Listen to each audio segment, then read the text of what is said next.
नमस्कार, मैं संदीप कुमार। स्वागत है आप सभी का संदीप गौर के यूट्यूब चैनल में। हमसे जुड़े सब मित्रों का, विद्यार्थियों को, दोस्तों का मैं अपने चैनल पर स्वागत करता हूं। और जो विद्यार्थी हमसे पहली बार जुड़े हैं वह संदीप गौर को यूट्यूब चैनल पर सब्सक्राइब भी कर लीजिएगा, जिससे आगामी भविष्य में आने वाले हर एक वीडियो का नोटिफिकेशन आप तक आसानी से पहुंच सके। आज का वीडियो सबसे महत्वपूर्ण और कारगर सिद्ध होने वाला है, क्योंकि जो भी विद्यार्थी एएसबी की भर्ती परीक्षाओं के रिजल्ट का इंतजार कर रहे हैं या जिनका रिजल्ट आ चुका है और जिनका सिलेक्शन हो चुका है, चाहे ग्रुप 1 हो, ग्रुप 2 हो, ग्रुप 4 है, ग्रुप 5 है, वर्ग एक चयन परीक्षा, पटवारी, एमपी पुलिस, वनरक्षक, तमाम भर्ती परीक्षाओं के दस्तावेज परीक्षण हेतु आवश्यक दस्तावेज कौन कौन से होने चाहिए। क्योंकि जब अभ्यर्थी का सिलेक्शन हो जाता है तो सबसे महत्वपूर्ण कंफ्यूजन होती, कहीं डॉक्यूमेंट वेरिफिकेशन में उसे बाहर ना कर दिया जाए। तो आज का वीडियो में हम तमाम प्रकार के उन दस्तावेज डॉक्यूमेंट लिस्ट पर बात करने वाले हैं जो आप डॉक्यूमेंट वेरिफिकेशन के समय आपको दिखाने होंगे। और यदि आपका नाम वेटिंग लिस्ट में है तो सर वेटिंग कब तक क्लियर होगी, तो आपको बता दें यदि वेटिंग क्लियर हो जाएगी तो उसका पता कैसे चलेगा।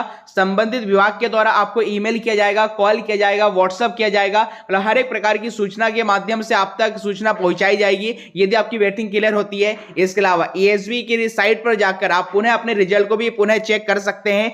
तो ये हमने वेटिंग लिस्ट के बारे में बता दिया। अब बात करें डॉक्यूमेंट वेरिफिकेशन में कौन कौन से दस्तावेज हमें चाहिए रहते हैं, तो कम समय में देखिए सारी जानकारी आपको दे रहे हैं। तो यहां पर आप देख पा रहे हैं दस्तावेजों का विवरण। अब कौन कौन से दस्तावेज देखिए यहां पर आपको चाहिए। तो सबसे पहले नंबर पर आपको दिया गया है यहां पर कि पूर्णतः भरा हुआ एवं फोटो चश्मा सहित आवेदन पत्र। अब देखिए कुछ डिपार्टमेंट क्या करते हैं, आपको एप्लीकेशन देते हैं जिसको आपको फिल करना पड़ता है और उसके साथ आपको अपनी खुद 2 सेल्फ अटेस्टेड फोटो भी चाहिए। अगला लिखा है कर्मचारी चयन के परीक्षा परिणाम का प्रिंट आउट। आपका सिलेक्शन जिस पोस्ट पर हुआ है तो एएसबी की रिजल्ट की आपको एक कॉपी चाहिए। इसके अलावा यदि एक से अधिक पदों पर चयनित उम्मीदवारों द्वारा किसी एक ही पद पर अपनी सहमति तथा अन्य पदों पर अपनी उम्मीदवारी समाप्ति की जाने हेतु शपथ पत्र। आपने देखा होगा भी ग्रुप 5 के रिजल्ट में या कई रिजल्ट में क्या होता है, जब अलग अलग पेपर कोड होते हैं तो व्यक्ति एक से अधिक पेपर कोड को देता है, उसकी मेरिट अलग अलग बन जाती है, किंतु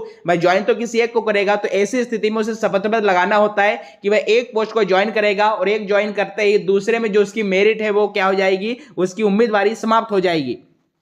अगला जो महत्वपूर्ण लिखा है देखिए रोजगार पंजीयन प्रमाण पत्र, ये कंपलसरी है। हाई स्कूल 10th की मार्कशीट, हायर सेकेंडरी 10+2 की मार्कशीट होना चाहिए। इसके अलावा भी अन्य शैक्षणिक जो भी आपके पास योग्यता है उसके प्रमाण पत्र, आईटीआई उत्तीर्ण अंक सूची एवं प्रमाण पत्र। ये आईटीआई से संबंधित पोस्ट के लिए, यदि किसी पोस्ट के लिए आपने अप्लाई किया है, वहीं पर डिप्लोमा डिग्री के समस्त सेमेस्टर अंतिम से प्रथम की अंक सूची एवं डिप्लोमा तथा डिग्री। अब देखिए विद्यार्थियों को यहां पर कंफ्यूजन है, सिर्फ सर मार्कशीट से काम चल जाएगा क्या? देखिए उस समय तो चल जाएगा, किंतु बाद में आपको डिग्री डिप्लोमा प्रस्तुत करना पड़ता है। इसलिए आप अभी से क्या कीजिएगा, यदि आपने बीएससी एमएससी कुछ भी करके रखा है तो ऑनलाइन वर्कतुला यूनिवर्सिटी या जिस भी यूनिवर्सिटी से आपने पढ़ाई की है, डिग्री या डिप्लोमा के लिए अप्लाई कर दीजिएगा। 25 से 28 दिन में आपके घर पर आ जाएगी।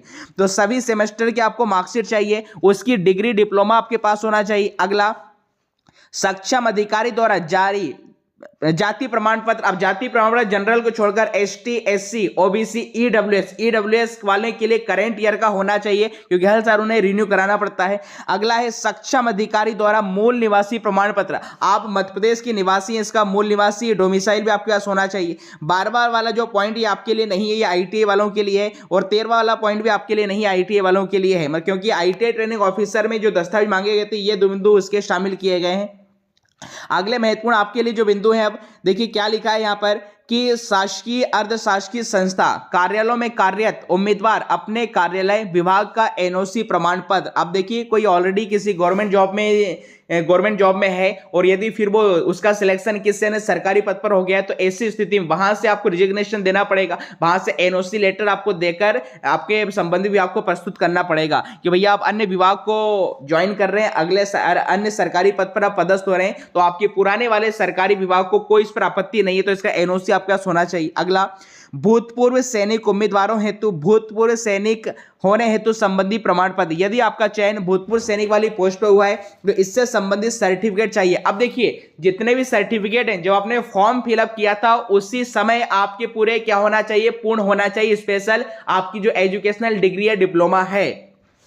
आगे बात कर लें विवाहित होने की स्थिति। देखिए ये काफी कंफ्यूजन रहता है स्पेशली फीमेल को लेकर। सर विवाहित हैं तो सर क्या आगे होगा? तो विवाहित होने की स्थिति में विवाह प्रमाण पत्र, शपथ पत्र जिसमें विवाह की दिनांक का उल्लेख हो, शपथ पत्र में महिला उम्मीदवार विवाह पश्चात नाम सरनेम परिवर्तन का भी उल्लेख करे। और अगला जो महत्वपूर्ण बिंदु है, यदि आपके बच्चे हैं, बच्चे होने की स्थिति में बच्चों के जन्म प्रमाण पत्र, शपथ पत्र जिसमें बच्चों की दिनांक का, जन्म तिथि का यहां पर उल्लेख हो। यह हमने आपकी महत्वपूर्ण चीजें बताई है।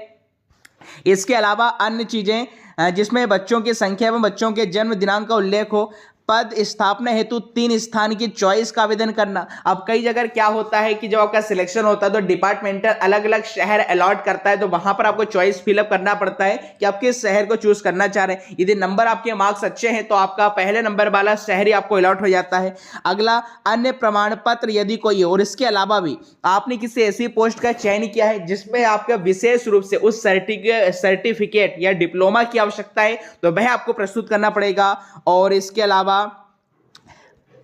उम्मीदवार एक ही शपथ पत्र पर उपरोक्त बिंदु में से जो भी लागू हो प्रस्तुत कर सकते हैं। अब देखिए जहां जहां हमने शपथ पत्र की बात की है, एफिडेविट की बात की है, एक ही शपथ पत्र में आप सारी चीजों को यहां पर शामिल कर दे सकते हैं। इसके अलावा और यहां पर शॉर्ट में यहां पर इन सब चीजों को दर्शाया गया है कि कौन कौन सी चीजें यहां पर आपको चाहिए। इसके अलावा हाल ही में देखिए ग्रुप 5 की यदि हम बात करें, ग्रुप 4, ग्रुप 1 और ग्रुप 2 का 24-25 तारीख को डॉक्यूमेंट वेरिफिकेशन होना है, कृषि विस्तार अधिकारी का हमने आपको बताया था। इसके अलावा ग्रुप 5 की एक पोस्ट है, देखिए यहां पर एक कैंडिडेट के पास स्पीड पोस्ट के माध्यम से नियुक्ति के लिए आवेदन आया है, नियुक्ति के लिए आदेश आया है। नाम हमने गोपनीयता के चलते हाइड करके रखा है। तो आप देख पा रहे हैं इनकी नियुक्ति हेतु जो कार्रवाई कहां पर है, आपका कमला नेहरू चिकित्सालय गैस राहत भोपाल में, यह 15 फरवरी को जारी हुआ था। और इनका चयन देखिए जिस पोस्ट के लिए है उससे संबंधित इन्हें जो भी योग्यता चाहिए वो सब कुछ यहां पर देख के रखी है। तो मोस्टली तो हमने आपको जितने भी आपके दस्तावेज बताएं इनसे आपका काम चली जाएगा। इसके अलावा भी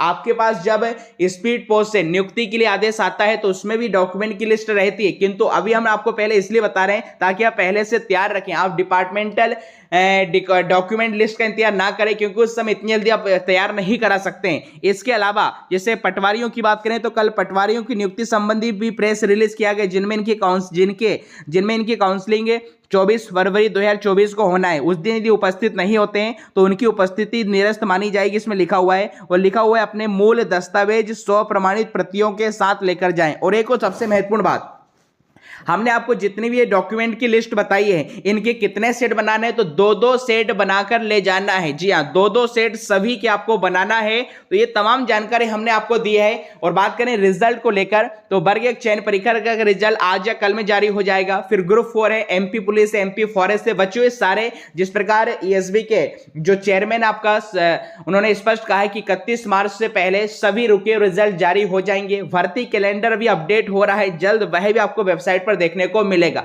इसके अलावा भी डॉक्यूमेंट वेरिफिकेशन से रिलेटेड, वेटिंग लिस्ट से रिलेटेड कोई भी क्वेरी है तो आप हमें कमेंट बॉक्स में ही पूछ सकते हैं। और हाँ, वीडियो पसंद आया हो तो लाइक शेयर सब्सक्राइब करना ना भूलें। मिलते हैं अगले वीडियो में, तब तक के लिए खुश रहिए, मस्त रहिए, स्वस्थ रहिए, व्यस्त रहिए। थैंक यू, जय Hind, have a good day.